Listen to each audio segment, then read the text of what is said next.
ചില ഗായകർ കച്ചേരികളിൽ lip sinking ഉപയോഗിക്കാറുണ്ട്.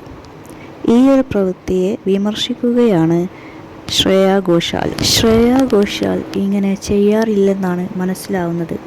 മറ്റു ഗായകർ ഇങ്ങനെ ചെയ്യാറുണ്ട്. നമ്മൾ കഠിനാധ്വാനം ചെയ്തുകൊണ്ടേയിരിക്കണം. ഒരു പദവിയിലെത്തി എന്ന് കരുതി കഠിനാധ്വാനം ചെയ്യുന്നത് നിർത്തരുത് എന്നാണ് അവർ പറയുന്നത്. പാട്ടുകൾ ലൈവായി പാടിക്കേൾക്കാൻ വേണ്ടിയിട്ടാണ് ആളുകൾ സംഗീത കച്ചേരികളിൽ വരുന്നത്. അത് ആസ്വദിക്കാനാണ് അവർക്ക് ഇഷ്ടം. പക്ഷേ അവിടെ ലിപ് സിങ്കിങ് ചെയ്യുമ്പോൾ അവരോടുള്ള നമ്മുടെ കടമ നാം നിർവഹിക്കുന്നില്ല. മാത്രമല്ല അവർ തെറ്റിദ്ധരിക്കപ്പെടുകയാണ്, നമ്മൾ ലൈവായി പാടുകയാണെന്ന് കരുതി. ഇത്തരമൊരു പ്രവൃത്തി ചെയ്യാൻ പാടില്ല. ഞാൻ തന്നെ ഇഷ്ടപ്പെടാത്ത എൻ്റെ ഒരു പ്രകടനം പൊതുവായി പ്രദർശിപ്പിക്കുന്നത് എനിക്ക് തന്നെ ഇഷ്ടമില്ല എന്ന് അവർ പറയുന്നു. നമ്മൾ ഒരു സ്ഥാനം നേടിയെടുക്കുന്നത് കഠിനാധ്വാനം ചെയ്തിട്ടാണ്. ആ കഠിനാധ്വാനം തുടർന്നുകൊണ്ടേയിരിക്കണം. കച്ചേരികളിലും ഷോകളിലുമൊക്കെ ലൈവായി പാടാത്തതിന് പ്രേക്ഷകർ ഗായകരെ വിമർശിക്കാറുണ്ട്. ഇത്തരം അവസരങ്ങളിൽ ലൈവായി തന്നെ പാടുകയാണ് വേണ്ടത് എന്നാണ് ശ്രേയ ഘോഷാൽ വ്യക്തമാക്കുന്നത്. ശ്രേയ ഘോഷാൽ ഇന്ത്യയിലെ വിവിധ ഭാഷകളിൽ ഗാനം ആലപിച്ചിട്ടുണ്ട്.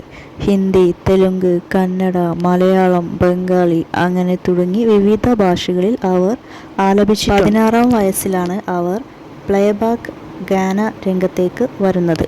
ലിപ് സിങ്ക് ചെയ്യുന്നത് ഒരു അലസമായ പ്രവൃത്തിയാണെന്നും അവർ പറയുന്നു. ഇതിൽ തീരെ കഠിനാധ്വാനം ഇല്ല. നമ്മൾ ഒരു പൊസിഷനിൽ എത്തി എന്ന് വെച്ചിട്ട് കഠിനാധ്വാനം ചെയ്യുന്നത് നിർത്തേണ്ട ആവശ്യമില്ല. പ്രയത്നിച്ചുകൊണ്ടേയിരിക്കണം. നമ്മുടെ പ്രകടനം കൂടുതൽ മെച്ചപ്പെടുത്തുവാൻ വേണ്ടിയിട്ട് ആണ് നമ്മുടെ പ്രയത്നം മുഴുവനും കൊടുക്കേണ്ടത്. അതിനു വേണ്ടിയിട്ട് നമുക്ക് ലൈവായിട്ട് തന്നെ പാടേണ്ടി വരും. ആ ഒരു കാര്യം ഒട്ടും ഭയമില്ലാതെ തന്നെ നാം ഏറ്റെടുക്കേണ്ടതുണ്ട്. എന്ത് കാര്യം ചെയ്യുമ്പോഴും നമുക്ക് ധൈര്യം വേണം, ഭയം ഉണ്ടാവാൻ പാടില്ല. എങ്കിൽ മാത്രമേ നമുക്ക് പ്രകടനം മികച്ചതാക്കാൻ സാധിക്കുകയുള്ളൂ. ലിപ് സിങ്കിങ് ചെയ്യുന്നതിലൂടെ നമുക്ക് നമ്മുടെ പ്രകടനത്തിൽ ഒരു മാറ്റവും വരുത്താൻ സാധിക്കുന്നില്ല. ലൈവ് സിംഗിങ്ങിലൂടെ നമുക്ക് നമ്മുടെ പ്രകടനത്തിൽ മാറ്റങ്ങൾ വരുത്താൻ സാധിക്കുന്നു. അത് ഒന്നുകൂടെ മികച്ചതാക്കാൻ സഹായിക്കുന്നു. പ്രേക്ഷകർ ലൈവ് സിംഗിങ് കേൾക്കാൻ വേണ്ടിയിട്ടാണ് വരുന്നത്. അവരെ സന്തോഷിപ്പിക്കാനും നമുക്ക് കഴിയുന്നു. നാച്ചുറൽ ആയിട്ടുള്ള സിംഗിങ് ആണ് പ്രേക്ഷകർ ആഗ്രഹിക്കുന്നത്. അതുതന്നെയാണ് നാം അവർക്ക് കൊടുക്കേണ്ടതും. നമ്മൾ ദിവസവും കഠിനാധ്വാനം ചെയ്യേണ്ടതുണ്ട്. കഠിനാധ്വാനം ചെയ്യുന്നതിലൂടെ നമുക്ക് ദിവസവും നമ്മുടെ പ്രകടനങ്ങൾ മികച്ചതാക്കാൻ അല്ലെങ്കിൽ അതിൽ മിനുക്കുപണികൾ നടത്തുവാൻ വേണ്ടി സാധിക്കുന്നതാണ്. ഇത്തരം കാര്യങ്ങളിൽ നമ്മൾ ഗായകർ പ്രത്യേകം ശ്രദ്ധ ചെലുത്തേണ്ടതുണ്ട്. ലൈവ് സിംഗിങ്ങിലൂടെ നമുക്കും സന്തോഷം ലഭിക്കുന്നു, ഒരു ആത്മനിർവൃതി ലഭിക്കുന്നു. മനസ്സിനു ലഭിക്കുന്ന ഈ ഒരു കുളിർമ ഒരിക്കലും ലിപ് സിംഗിങ്ങിലൂടെ ലഭിക്കില്ല. ഗായകർ ലിപ് സിംഗിങ് രീതി ഉപയോഗിക്കുന്നതിനോട് ശ്രേയ ഘോഷാൽ ആ ഒരു കാര്യത്തെ വിമർശിക്കുന്നു. അവർ ആ ഒരു രീതിയെ സപ്പോർട്ട് ചെയ്യുന്നില്ല. പ്രേക്ഷകരും ഇതിനെ സപ്പോർട്ട് ചെയ്യുന്നില്ല.